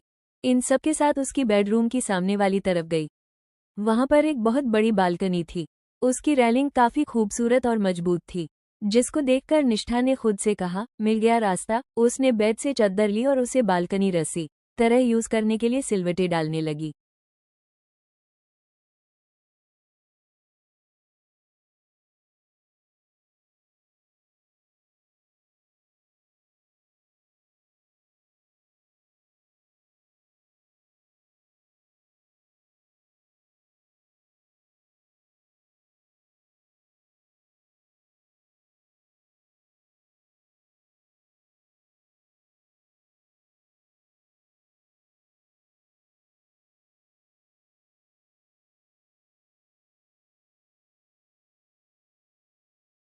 इतने में वशिष्ठ अंदर आया। उसने आते ही अपनी नई नवेली बिंदनी पर नजर डाली। पहली बार उसने इतनी खूबसूरत लड़की को देखा था। निष्ठा की दूधिया रंगत, छोटा सा सुडोल बदल और बेहद हसीन चेहरा उसकी आंखों में जम गया। वशिष्ठ दबे पांव से उसकी तरफ बढ़ रहा था। निष्ठा उससे अनजान बालकनी से भागने की तैयारी कर रही थी। वशिष्ठ उसके करीब आया और बेड के एक किनारे बैठते हुए बोला, भागना चाहती हो? वशिष्ठ उसके करीब आया और बेड के एक किनारे बैठते हुए बोला, भागना चाहती हो? उसकी आवाज सुन के निष्ठा का ध्यान उसकी तरफ गया। वो देखने में बहुत ही हैंडसम था। उसके चेहरे पर छाए किलिंग लुक्स किसी भी लड़की का दिल निकाल सकते थे। वो थोड़ा डर गई। उसने चद्दर को अपनी मुट्ठी में भींच लिया लेकिन कोई भी जवाब नहीं दिया। वो सिर से पैरों तक सोने के भारी गहनों से लदी हुई थी। ये वही गहने थे जो कि वशिष्ठ के परिवार ने उसकी बहन शिखा के लिए भिजवाए थे। उसकी काली आंखों में देखते वशिष्ठ ने आगे कहा, भागना से तो भाग सको हो, ये मुश्किल कोनी से। उसकी बात सुनकर निष्ठा उसे हैरानी से देखने लगी। वशिष्ठ ने उसकी ठुड्डी को पकड़ा और उसके चेहरे को अपने सामने करते हुए बोला, लेकिन अगर तू पकड़ी गई तो मैं थारे को इतनी बुरी चोगा कि थारे वास्ते म्हारे साथ यो रात निकालनी सिर्फ ते मुश्किल हो जावेगी। निष्ठा की आंखों से फिर आंसू बह गए। वो उस राक्षस के सामने रिक्वेस्ट करते हुए बोली, प्लीज हमें जाने दो, प्लीज, मने कौन सा थारे को रोका से, जा सके से तू, लेकिन अगर आसान तरीके ते जाना से तो फिर बता तूने अपने प्यारे जीजा सा और अपनी बहन को कट्ठे भेजा से, वह दोनों कट्ठे से? वशिष्ठ ने उसकी आंखों में देखते हुए पूछा। उसकी बात सुनकर निष्ठा ने हड़बड़ाते हुए कहा, हम आपको उनके बारे में बता देंगे तो आप क्या करोगे उनके साथ? वही जो तने रास्ते में देखा था, मने खून बहाना घना पसंद से, और प्रेमी जोड़ियों का तो और भी ज्यादा पसंद से। थारे सामने वह दोनों के सीने में प्यार के लिए धक रहे जिगर पर कटार ते वार कर करके मैं अपने हाथों ते खून बहाऊंगा। सच में वह दोनों का खून देखकर घना मजा आवेगा। ये बोलते हुए वशिष्ठ के चेहरे पर गंदी मुस्कान छाई हुई थी। ऐसा लग रहा था कि किसी को मारना उसके लिए कोई मजेदार खेल था। उसे देखकर निष्ठा को उससे नफरत हो रही थी। उसने रोते हुए कहा, नहीं, हम उनके बारे में नहीं बताएंगे, तो फिर वह की जगह मैं थारे को सजा दूंगा, रोज दूंगा। शुरुआत आज तय करे, वशिष्ठ गंदी मुस्कान के साथ बोला। नहीं, निष्ठा ने उसका हाथ झटका और पीछे हट गई। वशिष्ठ ने उसके हाथ में सफेद चद्दर देखकर तिरछा मुस्कुराते हुए कहा, वाह, ताईसा ने थारी परीक्षा लेने की योजना बनाई से। उनको इतना भी कोनी समझ आया कि तू तो अभी 1718 साल की से। तने किसी मर्द के साथ किस तरह रिश्ता बना लिया होगा। वो उसके करीब आया और उसकी कमर में हाथ डालकर उसे दीवार से सटा कर बोला, कह तू अनछुई से। निष्ठा उसके और दीवार के बीच दब गई थी। निष्ठा ने रोते हुए कहा, हम गंदे नहीं है, तू कैसी सही हो अभी पता चल जावेगा। चलो थारे को चेक कर लूं। ये बोलते हुए वशिष्ठ थोड़ा हंसा और निष्ठा को महसूस हुआ कि उसका घाघरा ऊपर की ओर खींच रहा है। कोई सख्त चीज उसकी जांघों को छू रही है। नहीं, नहीं, छोड़ो हमें, छोड़ो। निष्ठा उसकी पकड़ से छूटने की कोशिश करने लगी और वशिष्ठ उसको देखकर राक्षसों की तरह हंसने लगा। वशिष्ठ अभी तक रो रही थी, लेकिन अचानक से उसके मुंह से चीख निकली, आ! क्या निष्ठा इस दर्दनाक शादी और राक्षस जैसे आदमी से निष्ठा भाग पाएगी? क्या निष्ठा के पापा उस तक पहुंचकर उसे बचा पाएंगे? वशिष्ठ ने उसकी जांघ पर चाकू से कट लगाया था। उसकी टांग से खून निकलने लगा था। निष्ठा दर्द से कराह रही थी। उसके मासूम चेहरे को देखकर किसी को भी उस पर दया आ जाती, लेकिन वशिष्ठ को नहीं। निष्ठा की आंखों में आंसू पानी की तरह बह रहे थे। वशिष्ठ ने उसके हाथ से सफेद चद्दर ली और उसका घाव साफ करते हुए कहा, ईब यो चद्दर कल ताइसा को दे देना। निष्ठा रोते हुए गुस्से में बोली, आप बहुत बुरे हो। अरे थारी टांग ते ही खून बहाया से तो तने इतना दर्द हो रहा से। वशिष्ठ मुंह बनाते हुए ये बोला और फिर उसकी बगल में हाथ रखकर उसके ऊपर झुकते हुए बोला, सोच अगर थारी टांगों बीच से खून बहा तो थारे को कितना दर्द होगा और मने कितना मजा आवेगा। ये बोलकर वो क्रीचर हंसने लगा। उसकी हंसी सच में निष्ठा का दिल डर से दहला रही थी। वो उसके सामने रिक्वेस्ट करना चाहती थी, पर उसे पता था कि इसका कोई फायदा नहीं होगा, इसलिए वो कुछ नहीं बोली, बस रोती रही। वो 6 फुट 4 इंच का क्रीचर उसकी गाल को अपनी उंगली से सहने लगा। निष्ठा अभी भी दर्द के मारे रोते हुए दीवार के पास खड़ी हुई थी। थारी रिहाई तो इबट्ठे ते थारी मौत के बाद ही हो सके से, और जब तक मैं ना चाहूँ तो मर भी को नहीं सके से। वैसे थारी खूबसूरती भी किसी ने मौत के घाट उतार सके से। एक मने भी यो खूबसूरत मौत का खेल खेलना से। वशिष्ठ उसकी तरफ देखते हुए बोला। उसके चेहरे पर मुस्कान और आंखों में खतरनाक इरादे थे। निष्ठा ने उसका हाथ झटकते हुए गुस्से में कहा, मत छूइए हमें, हम आपको अपने साथ जबरदस्ती नहीं करने देंगे। उसकी ये हरकत देखकर वशिष्ठ का हाथ उसकी कलाई पर चला गया, तो वो तिरछा मुस्कुराते हुए बोला, मक्खन से थारी त्वचा पर मने यो मक्खन चखने का बिल्कुल भी मन कोनी से, चाहे यो मक्खन कितना भी टेस्टी क्यों कोनी हो। महारी जूती भी थारे ते ज्यादा सुथरी से, छोटे खरगोश। चल ईब सो जा और मने भी सोने दे। ये बोलकर बेड पर गया और पूरे बेड कब्जे में लेकर लेट गया। निष्ठा रोते हुए वही जमीन पर दीवार से सटकर बैठ गई। उसकी नम आंखें अपने सामने पड़े फोन पर थी। उन्हें देखकर उसे अपने पापा की याद आने लगी, इसलिए उसने रोते हुए मन में कहा, पापा, हमें आपकी बहुत याद आ रही, हमें आपके पास आना है, प्लीज हमें यहाँ से ले जाओ, प्लीज। मुंबई निष्ठा के पापा के पास जब उसकी कॉल गई तो उन्होंने सामने से निष्ठा से कांटेक्ट करने की कोशिश की, पर निष्ठा का फोन नहीं मिला, इसलिए वो अपना काम छोड़कर वापस घर आ गए। सुबह होने वाली थी। वो जैसे घर के अंदर आया तो उसे देखकर उसकी पत्नी थोड़ा घबरा गई। आप इतनी रात को यहाँ पर कैसे सोहम जी? निष्ठा की मम्मी थोड़ा हड़बड़ाते हुए बोली। निष्ठा के पापा, सोहम जी, ने अपनी भौहें सिकुड़ते हुए पूछा, क्यों? हमें अपने घर वापस नहीं आना चाहिए था। वंदना, नहीं ऐसी बात नहीं है। वो आपका काम तो अभी खत्म नहीं हुआ था ना? वंदना ने हिचकिचाते हुए मुस्कुरा कर कहा। सोहम ने अंदर आते ही पुकारा, निष्ठा बच्चा, कहाँ हो? ध्वनि, अंश। उसके मुंह से बच्चों के नाम सुनकर वंदना घबराते हुए बोली, वो सो रहे हैं सोहम जी, आप उनसे सुबह मिल लीजिएगा। सुबह होने वाली है वंदना। हमें निष्ठा से मिलना है, उसे बुलाओ। सोहम ने उसे देखते हुए सख्ती से कहा। शायद उसे शक हो गया था कि वंदना कुछ छुपा रही है। उसको देखते हुए वंदना ने कंपकंपाती आवाज में कहा, सोहम जी, निष्ठा घर में नहीं है तो कहाँ है? सोहम जी ने आंखें छोटी करते हुए पूछा। वंदना के अंदर डर की लहर दौड़ रही थी। सोहम ने गुस्से में पूछा, बोलो कहाँ है निष्ठा? वंदना ने डरते हुए कहा, वो अपनी दोस्त के साथ पार्टी में गई हैं। वंदना, तुम्हें क्या लगता है तुम कि एक सीबीआई ऑफिसर को बेवकूफ बना सकती हो? निष्ठा अपने किसी दोस्त के साथ नहीं है। हम उसके बारे में पहले से ही उन सबको पूछ चुके हैं। उसने हमको फोन किया था लेकिन हमारे पिक करने से पहले ही कॉल कट हो गई और उसका फोन स्विच ऑफ बता रहा है। अब बताओ कि वो कहाँ है? सोहम ये बातें सुनकर वंदना डर के मारे कांप उठी। उसको अब निष्ठा की चिंता होने लगी। उसने डर के मारे रोते हुए कहा, सोहम जी, वो राजस्थान गई है शिखा की शादी अटेंड करने। क्या? सोहम चौंकते हुए उसको देखने लगा और फिर गुस्से में चिल्लाते हुए बोला, वंदना, तुमने उसको जाने क्यों दिया? भूल गई हमने कैसे उन लोगों से पिछले 18 सालों से निष्ठा को बचाकर रखा है और तुमने उनके बीच उसे भेज दिया। वो जिद कर ही थी, वंदना ने रोते हुए कहा। सोहम जी उस पर बिगड़ते हुए गुस्से में बोले, तो उसे समझा देती।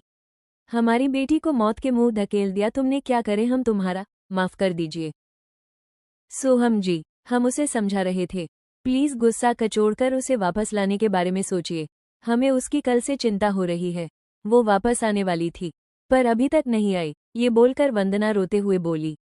उसे बहुत अफसोस हो रहा। सोहम ने गुस्से में मुठियां दबाई और गुस्से में बोला, इतना कुछ हो गया और तुमने हमको बताया भी नहीं। हम अपनी बेटी को वापस ले जा रहे हैं अब। हमने राजस्थान में बहुत कुछ खोया है, अब हम उसे नहीं खोना चाहते। हमें अपनी बेटी को नहीं खोना है। क्या निष्ठा को वापस ला पाएंगे सोहम जी? क्या खतरा है निष्ठा को राजस्थान में? क्या इस दर्दनाक शादी और राक्षस जैसे आदमी से निष्ठा भाग पाएगी? क्या निष्ठा के पापा उस तक पहुंचकर उसे बचा पाएंगे? हमें भी आपके साथ जाना है। हम आपको अकेले वहां नहीं जाने देंगे। वंदना ने अपने आंसू साफ करते हुए कहा। सोहम जी ने उसकी बात में हामी भरते हुए गुस्से में कहा, ठीक है, बच्चों को बता दो और चलो जल्दी, हम अभी निकल रहे हैं। जी हम अभी बच्चों को बताते हैं। ये बोलकर वंदना जी वहां से रूम्स की तरफ चली गई। उसके जाते ही सोहम जी ने अपनी पॉकेट से फोन निकाला। उन्होंने उसमें निष्ठा की तस्वीर निकाली और उसे देखने लगा। वो बहुत ही मासूम और खूबसूरत लग रही थी। उसको देखते हुए सोहम जी ने नम स्वर में कहा, बच्चा, हम तुम्हें कुछ नहीं होने देंगे, तुम्हें अंश भी नहीं आने देंगे। हम तुम्हारे पास आ रहे हैं, तुम चिंता मत करना। उसने तस्वीर को अपने होठों से छू लिया। उसकी आंखों में भी नमी आ गई। शायद उसे एहसास हो गया था कि उसकी लाडली बेटी किसी मुसीबत में है। दूसरी तरफ विजय महल, जोधपुर, राजस्थान। पूरी रात निष्ठा रोती रही और उसे रोते रोते कब वही कारपेट पर नींद आ गई, उसे पता भी नहीं चला। अगली सुबह वशिष्ठ की आंख खुली। उसने लंबी सी अंगड़ाई ली और जब बेड से उतरा तो उसकी नज़र सबसे पहले निष्ठा पर पड़ी, जो कि कारपेट पर सो रही थी। मने सोचा कोनी था कि महारी सुबह की शुरुआत कभी इतनी सुथरी भी होवेगी। ये बोलकर वशिष्ठ बेड से उतरा और निष्ठा की तरफ आया। वह उसके करीब बैठ गया। निष्ठा के बाल बिखरे हुए थे। उसके छोटे छोटे बाल उसके मासूम चेहरे पर चिपके हुए थे। रोने की वजह से उसके गोरे गाल और नाक लाल हो गए थे। विश ने हल्के से उसके चेहरे से हटाकर कान के पीछे किया और बिना समय गवाए उसे गोद में उठाकर बेड की तरफ ले गया। उसको बेड पर लेटाकर उसके पास बैठ गया। निष्ठा बीती रात की वजह से इतनी थकी हुई थी कि उसकी आंख लगते ही वो गहरी नींद में सो गई थी। इस वजह से वशिष्ठ के छूने से वो बिल्कुल भी हिल नहीं रही थी। छोटी सी गुड़िया की तरह लग रही थी। उसने निष्ठा के गाल सहलाते हुए कहा, इतना मासूम चेहरा और इतने खतरनाक इरादे। कौन सोच सके से कि यो छोरी अपने ते इतनी बड़ी छोरी को शादी से भगा सके से। यो जानते हुए कि वाह छोरी की शादी महारे साथ होने वाली थी, वो तिरछा मुस्कुराया और एक एक करके निष्ठा के गहने उतारने लगा। जब उसके हाथ निष्ठा के पैरों को छुए तो उसके पैरों पर खून लगा हुआ था, जो कि उसके घाव बहने की वजह से लगा था। उसने खून देखते हुए तिरछा मुस्कुरा कर कहा, यो तो शुरुआत से बावली। महारे ते पंगा लिया से। तने रोज ऐसे ही घाव मिलेंगे, ऐसे ही खून बहेगा। वो उठा और अलमारी से अपने कपड़े लेकर वॉशरूम से चला गया। कुछ देर बाद वो रेडी होकर महल से बाहर आया। उसने व्हाइट शर्ट, ब्लू जीन्स और पैरों में लेदर शूज पहने थे। आंखों पर शेड्स के साथ वो बंदा बेहद हैंडसम लग रहा था। उसने गैरेज से अपनी ब्लैक कलर की थार जीप निकाली और उसको ड्राइव करते हुए निकल गया। जब वो पोर्ट से निकला तो उसके छोटे भाई और घर के बाकी यंगस्टर्स मर्द गार्डन में कसरत कर रहे थे। युवान ने जब वशिष्ठ को देखते हुए पूछा, ये वशिष्ठ काकूसा इतनी सुबह सुबह कहाँ जा रहे हैं? कल ही तो इनकी शादी हुई है। उनकी शादी की बची हुई रस्में होंगी ना, क्या वो उन्हें पूरी नहीं करेंगे? वो सब भाई सा जाने तू कसरत कर। थारे को देखकर लग को नहीं रहा कि तू महारा भतीजा से। सदायु ने उसकी बात काटते हुए कहा। दूसरी तरफ वशिष्ठ की गाड़ी एक मंदिर के सामने आकर रुकी। वो मंदिर के अंदर जाने की जगह बाहर ही रुक गया। एक अधेड़ उम्र की औरत एक 3 साल के बच्चे साथ मंदिर से बाहर आई। उस बच्चे ने स्कूल यूनिफॉर्म पहन रखी थी। वो दोनों जैसे ही मंदिर से बाहर आए, वशिष्ठ गाड़ी से निकलकर उनके सामने खड़ा हो गया। उस देखकर औरत घबराते हुए बोली, कुंवर सा आप यहाँ? देखिए, हमें जाने दीजिए। आप जानते हैं ना कि आप इससे नहीं मिल सकते। इस मासा की शादी होने वाली है। अगर कुछ उच्च नीच हुई तो शादी टूट जाएगी। कर लेवे शादी, पर सच तो कोनी बदलेगा कि यो महारा छोरा से। वशिष्ठ ने जवाब देते हुए बच्चे को गोद में ले लिया। क्या निष्ठा को वापस ला पाएंगे सोहम जी? क्या खतरा है निष्ठा को राजस्थान में? क्या इस दर्दनाक शादी और राक्षस जैसे आदमी से निष्ठा भाग पाएगी? क्या निष्ठा के पापा उस तक पहुंचकर उसे बचा पाएंगे? उस औरत ने राजस्थानी घाघरा चोली पहन रखा था। उसने हाथ जोड़ते हुए कहा, कुंवर सा, इसके नाना साको को अगर पता चल गया कि हम। वशिष्ठ ने जवाब देते हुए बच्चे को गोद में ले लिया। उस औरत ने राजस्थानी घाघरा चोली पहन रखा था। उसने हाथ जोड़ते हुए कहा, कुंवर सा, इसके नाना साको को अगर पता चल गया कि हम इसको लेकर आपसे मिलने आए हैं तो वो हमको छोड़ेंगे नहीं। वशिष्ठ ने बच्चों को प्यार से सहलाते हुए कहा, महारे लाडे से, मैं थारे को घना याद कर रहा था। मैं घना प्रेम करूँ सू। वो छोटा सा बच्चा उसकी गोद में आते ही मुस्कुराने लगा था। मैं भी तल। उसने अपनी तोतली जुबान में जवाब देते हुए कहा, मैं भी तलता हूँ बापूता। वो सिर्फ 3 साल का था और देखने में बहुत ही क्यूट था। उसकी आंखें काली रंग गोरा और चेहरे पर बड़ी सी मुस्कान थी। कुंवर वशिष्ठ, आपकी हिम्मत कैसे हुई हमारे बच्चे को हाथ लगाने की? उसके पीछे से एक औरत की गुस्से में भरी आवाज आई, जिसे सुनते ही वशिष्ठ पलटा तो वहां पर साड़ी पहने एक औरत खड़ी हुई थी, जिसकी उम्र 25 साल एक आसपास थी। उसने वशिष्ठ के पास आते ही बच्चे को अपने हाथ में लिया और गुस्से में बोली, कितनी बार बोला है हमारे बच्चे से दूर रहो? यो महारा भी टाबर से। भाभी सा। वशिष्ठ ने उस आवे रथ को पलटकर जवाब दिया, पर उस औरत ने मुंह बनाते हुए कहा, झूठ मत बोलो। ये तुम्हारे भाई का बच्चा है जिसे मार डाला था तुम्हारे खूनी परिवार ने। आखिरी बार बोल रहे हैं, हमारे बेटे से दूर रहो। हमारे बेटे के कारण हमने दूसरी शादी करने का फैसला किया है। हम इसे तुम सब इस राजस्थान से बहुत दूर ले जाएंगे। तुम्हारे खून परिवार की इस पर परछाई भी नहीं पड़ेगी इस पर। इतना बोलकर वशिष्ठ की भाभी सा ने उस बच्चे को लिया और औरत के साथ वहां से चली गई। वशिष्ठ ने उस बच्चे को जाते हुए देखकर गुस्से में मुठियां भर ली। उसका खून खौल आया। उसने गुस्से में कहा, महारे भाई सा की आखिरी निशानी से यो टाबरजे को अपने ते दूर को नहीं जाने दूंगा। वशिष्ठ के माँ बाप की मौत के बाद उसका बड़ा भाई ने उसकी और वैभव का अपने बच्चों की तरह ख्याल रखा था, लेकिन उसकी अचानक मौत के कारण वशिष्ठ टूट गया और उसकी विधवा भाभी उसके भाई के बच्चे को अपनी कोख में लेकर अपने मैके चली गई। वशिष्ठ अपने भतीजे से मिलने की कोशिश करता रहता है, पर उसके भाई के ससुराल वाले उसको ऐसा नहीं करने देते। वो वापस जीप में बैठा और उसे ड्राइव करते हुए वहां से ले गया। दूसरी तरफ विजय महल वृंदा अपने कमरे में थी। उसके सामने मेज पर 2 थाल रखे हुए थे। उसके सामने उसकी देवरानी अमृता और वशिष्ठ के सबसे बड़े ताऊसा की बहू राधा खड़ी हुई थी। दोनों ने हमेशा की तरह राजस्थानी लिबास पहन रखा था। उन दोनों को देखकर वृंदा ने सख्ती से कहा, यो गहने और कपड़े से वशिष्ठ की बिन्नी के पास लेकर जाओ और उसे मुंह दिखाई के लिए तैयार करो। वो सफेद चद्दर सबसे पहले अलग करके रख लेना, समझी? दोनों औरतों ने हाँ में सिर हिलाया और एक एक थाल उठाने लगी। इतने में वॉशरूम का दरवाजा खुलने की आवाज आई, जिसे देखकर वृंदा खांसी।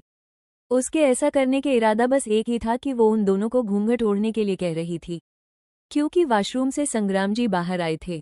दोनों औरतों ने घूंघट ओढ़ लिया और सिर झुकाकर बोली, खम्मा घनी हुकुम सा। संग्राम जी ने सिर हिलाया और वो दोनों वहां से चली गई। इधर कमरे से बाहर आते ही राधा ने अमृता से कहा, काकी सा, हमें नई बिंदनी के लिए डर लग रहा है। डर किस बात का राधा बिंदनी? अमृता ने सामने से सवाल किया। जवाब में राधा ने कहा, इस बात की नहीं बिंदनी, ये सब कैसे संभालेगी? आप जानती हो ना कि हम लोगों को इस घूंघट की आदत कितनी मुश्किल से पड़ी है।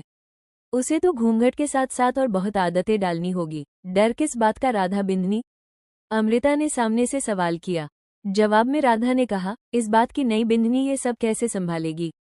आप जानती हो ना कि हम लोगों को इस घूंघट की आदत कितनी मुश्किल से पड़ी है। उसे तो घूंघट के साथ साथ और बहुत आदतें डालनी होगी। डर किस बात का राधा बिंदनी? अमृता ने सामने से सवाल किया। जवाब में राधा ने कहा, इस बात की नहीं बिंदनी, ये सब कैसे संभालेगी? आप जानती हो ना कि हम लोगों को इस घूंघट की आदत कितनी मुश्किल से पड़ी है। उसे तो घूंघट के साथ साथ और बहुत आदतें डालनी होगी। डाल लेगी, चिंता मत करो, अमृता ने उसे सामने जवाब दिया। वो दोनों इस वक्त वशिष्ठ के कमरे के बाहर पहुंच चुके थे। उन दोनों ने दरवाजे पर हाथ लगाया तो वो खुला हुआ था, जिसे देखकर अमृता ने गर्दन झटकते हुए कहा, ये छोरा भी दरवाजा भी बंद नहीं किया। दोनों ने घूंघट उठाया और अंदर चली गई। जब दोनों बेडरूम में पहुंची तो उनको बेड पर आराम से सो रही मासूम सी गुड़िया पर पड़ी, जो कि अभी तक सो रही थी। उसके कपड़े और बेड अस्त व्यस्त था। दोनों ने थाल वहां पर पड़े एक मेज पर रखे और निष्ठा के पास आए, जिसे देखकर राधा ने मुस्कुराते हुए कहा, काकी सा नहीं बिंदनी तो अपनी बहन से कहीं ज्यादा खूबसूरत है। अरे हाँ, ये तो उससे कहीं ज्यादा खूबसूरत है, नजर न लगे इसे। अमृता ने ये बोलते हुए अपनी आंख से काजल लेकर उसके कान के पीछे लगाया तो उसके ऐसे छूने से निष्ठा कसमसाते हुए उठी, और जब उसकी नजर उन दोनों पर गई तो वो उन दोनों को देखकर घबराते हुए बोली, कौन हो आप लोग? बिंदनी सा घबराओ मत, हम तुम्हारी काकी सास है और ये तुम्हारी जेठानी राधा। हम तुम्हें तैयार करने के लिए आए हैं। तुम्हारी मुंह दिखाई की रस्म है। और वो चद्दर कहाँ है जो रात में जीजी यहाँ बिछा कर गई थी? अमृता ने पूरी बात करते हुए पूछा। अचानक से वो सीरियस होकर बोली, बिंदनी सा तुम्हारे खून तो आया था ना? उसकी बात सुनकर निष्ठा को गुस्सा चढ़ गया। उसने मन में खुद से कहा, घटिया लोग, एक औरत होकर दूसरी औरत के बारे में कितने घटिया विचार है इनके। वो गुस्से को कंट्रोल करके चुपचाप उनको देख रही थी। अचानक से राधा की नज़र उसके पैर पर लगे खून पर गई और वो मुस्कुराते हुए बोली, काकी सा खून आया था देखिए। उसकी बात सुनकर अमृता ने भी निष्ठा के पैर की ओर देखा तो उसके चेहरे पर मुस्कान खिलाई, लेकिन उनकी हरकतों से निष्ठा को उनसे नफरत हो रही थी। हे कान्हा जी, हमारी नई बिंदनी तो पवित्र निकली। आर ये रही चद्दर, इसे संभाल कर अलग रख ले। राधा बिंदनी वृंदा जीजीमुन दिखाई से पहले इसे सबको दिखाएंगी। अमृता ने बेड से वो खून से सनी सफेद चद्दर उठाते हुए राधा को दी। निष्ठा को उनसे बेहद नफरत हो रही थी। दूसरी तरफ वशिष्ठ फोन पर अपने तौसा से बात कर रहा था। वो खुद कोर्ट आया हुआ था। उसके तौसा संग्राम जी अपने कमरे में ड्रेसिंग मिरर के सामने खड़ा होकर रेडी हो रहा था। हाँ बोल छोरा, कै हुआ? संग्राम ने सामने से सवाल किया। जवाब में वशिष्ठ ने कहा, तौसा भाभी सा दूसरी शादी कर रही से? कै सिद्धि बिंदनी शादी कर रही से? संग्राम चौंकते हुए बोला। वहां पर वृंदा भी मौजूद भी उनकी बात सुन रही थी। उसने हैरानी से कहा, सिद्धि बिंदनी शादी कर रही से? पर वाह तो विधवा से, वाह किस तरह शादी कर सके से? वाह की शादी नहीं हो सके से वशिष्ठ। महारे घर की बिंदनी से वाह किसी और घर की शोभा कोनी बन सके से? समझ रहा से वशिष्ठ, वाह की शादी नहीं होनी चाहिए। संग्राम ने उसको ऑर्डर देते हुए गुस्से में कहा। ठीक से ताउसा, इतना बोलकर वशिष्ठ ने कॉल कट कर दी। तभी उसके पीछे से एक आदमी की आवाज आई, वशिष्ठ तुम यहाँ क्या कर रहे हो? वशिष्ठ पलटा और अपने सामने खड़े अपनी ही उम्र के आदमी को देखा। उसके सामने एक 6 फुट लंबा और देखने काफी हैंडसम और अट्रैक्टिव लुक्स वाला आदमी खड़ा हुआ था। उसने वकील की यूनिफॉर्म पहनी थी। चैतन्य, मैं थारे ते मिलन आया सू, वशिष्ठ ने उसे देखते ही कहा। चैतन्य ने उसे देखते हुए उंगली दिखाकर कहा, हमें चैतन्य शेखावत बोलो। कितनी बार कहा है तुम्हें कि हमें मिलने मत आया करो। हमें तुमसे कोई बात नहीं करनी। जड़ बुद्धि महारे छोरे का सवाल से। महारी बात सुन ले, वशिष्ठ ने उसको समझाते हुए कहा। चैतन्य ने गुस्से में मुट्ठी भींचते हुए कहा, हम सिर्फ उस बच्चे के लिए तुम्हारी बात सुन रहे हैं। बताओ क्या बात है? भाभी सा दूसरी शादी कर रही से, और शादी के बाद वो मंथन, वशिष्ठ के भाई का बेटा जिसे वो अपना बेटा मानता है, को अपने साथ विदेश ले जा रही से। वशिष्ठ ने उसे जवाब दिया। जी से सुनने के बाद चैतन्य ने फटाक से कहा, तो इसमें क्या प्रॉब्लम है? वो विधवा औरत है, दूसरी शादी कर सकती है, और बच्चा उसका है, उसकी माँ है वो। पर वो महारे भाई सा की आखिरी निशानी से और सौतेला बापवा ने प्यार को नहीं कर पाएगा जितना प्यार वा को मैं दे सकूँ सू। मने महारा छोरा चाहिए। वशिष्ठ ने सामने से जब ये कहा तो चैतन्य उसे घूरने लगा। वशिष्ठ ने उसके कंधे को साइड से हग करते हुए कहा, तने बेरा से न मने प्यार ते कितनी नफरत से। जे वास्ते महारे ज्यादा प्यार ते बात करने का नाटक कोनी होवे से। तो तू चुपचाप बता कई करूँ ईब में। चैतन्य ने उसकी आंखों में देखते हुए कहा, हमें भूख लगी है। उसकी बात सुनकर वशिष्ठ तिरछा मुस्कुराते हुए बोला, तो घर चल, शादी में तो थारे को आने का समय कोनी मिला। ईब महारी लुगाई के हाथ का खाना तो चख ले। हाँ हाँ, वो तो हम चखेंगे ही। चलो तुम्हारे घर। चैतन्य ने उसकी बात में हामी भरते हुए कहा, और वो दोनों महल के लिए निकल पड़े। इस तरफ विजय महल में निष्ठा के कमरे में अमृता और राधा दोनों निष्ठा के पास बैठी हुई थी। बिंदनी, अब चलो नहा लो, तुम्हें तैयार करके नीचे लेकर जाना है, अमृता निष्ठा को देखते हुए कहा। निष्ठा ने उठने लगी पर उसे दर्द हुआ और वो कराह उठी। आह! उसकी इस हरकत से अमृता और राधा बेशर्मों की तरह हंसने लगी। निष्ठा को उन दोनों पर बेहद गुस्सा आ रहा था। उसे चोट लगी थी और वो दर्द कराह भी नहीं सकती थी। अमृता ने उसका कंधा सहलाते हुए कहा, अरे बिंदनी, पहली बार है इसलिए इतना दर्द हो रहा है, धीरे धीरे आदत पड़ जाएगी। जाओ जल्दी नहा लो, फिर तुम्हें तैयार होना है। निष्ठा नहाने के लिए वॉशरूम में गई। उसकी आंखों से आंसू बह रहे थे, लेकिन उसको इस परिवार से नफरत हो रही थी। उसने गुस्से में मुट्ठी भींचते हुए कहा, हम यहाँ इन जाहिलों के बीच नहीं रहेंगे, हमें यहाँ से भागने का तरीका ढूंढना होगा। वो कर सकती थी। उसने अपना घाघरा समेटा और उस खिड़की को देखते हुए बोली, अब हम इन जाहिलों की शक्ल भी नहीं दे। वॉशरूम से भागने के लिए खिड़की ढूंढने लगी। उसको एक खिड़की मिल गई जिसके जरिए वो आसानी से निकलेंगे। हम जा रहे हाँ यहाँ से। वो खिड़की से बाहर निकली तो वो महल की पिछली दीवार के पास थी। उसने इधर उधर देखते हुए बोली, चौथी मंजिल। हे कान्हा जी, अब यहाँ से हम नीचे कैसे उतरे? वहां पर नौकर काम कर रहे थे। अचानक से उसकी नज़र तबेले के पास रखे पशुओं के चारे पर पड़ी, जिसे देखकर उसने मन में कहा, निष्ठा, हमें बस उस घास के ढेर तक पहुंचना है। वो खिड़की के सामने बने छोटे से छज्जे पर खड़ी हुई। ऐसे छज्जे वहां महल की हर खिड़की के सामने छज्जे बने थे। वो एक छज्जे से दूसरे छज्जे पर कूदते हुए घास के ढेर के ऊपर पहुंच गई। वहां पहर कोई नहीं था। उसने बहुत ही चालाकी से वहां मौजूद नौकरों की नज़र से बचकर उस ढेर पर कूद गई। उसको ढेर की वजह से चोट नहीं आई। उसके चेहरे पर खुशी नजर आ रही थी। वो छिपते छिपाते महल से बाहर आ गई। निष्ठा हो गई आजाद इस जेल से। उसने महल की तरफ देखते हुए ये कहा और वहां से भाग निकली। उसने दुपट्टा भी नहीं ओढ़ा था। वो जिस रास्ते पर भाग रही थी उस पर इस वक्त कोई नहीं था। कोई महल शहर के बाहर सबसे ऊंची और कहाली जगह पर बना था। विजय महल पूरे 300 एकड़ में बनी एक आलीशान इमारत थी। निष्ठा ने एक बार भी पीछे मुड़कर नहीं देखा। उसी रास्ते से चैतन्य के वशिष्ठ अपनी जीप ड्राइव करते हुए आ रहा था। चैतन्य ने वशिष्ठ को देखते हुए कहा, वैसे तुमने शादी के लिए हाँ कैसे बोल दिया? हमें तो लगा था कि तुम अपने बचपन का प्यार कभी भूल ही नहीं पाओगे। मने वा कोनी भुलाया से। मैं आज भी वा से ही प्यार करूँ, सुमने बस वा के मिलने का इंतजार से, वशिष्ठ ने जवाब देते हुए कहा। उसका लहजा सर्द था। चैतन्य ने उसे देखते हुए थोड़ा मुस्कुरा कर कहा, प्यार करने वालों को मारने वाला आदमी भी किसी से प्यार करता है। बहुत बढ़िया। वैसे ये इंतजार कब तक चलेगा? क्योंकि अब तुम्हारी शादी हो गई है। तुम्हारे इंतजार का पता उसको चल गया और वो भाग गई तो इतना आसान से कहे भागना महारे महल ते भागना। वशिष्ठ ने उसकी तरफ देखते हुए इतना कहा था कि इतने में चैतन्य चिल्लाते हुए बोला, ब्रेक मारो। उसकी बात सुनकर वशिष्ठ ने ब्रेक लगाई तो उसकी आंखें चौड़ी हो गई। उसके सामने निष्ठा खड़ी हुई थी। उसे देखकर उसका खून खोल गया।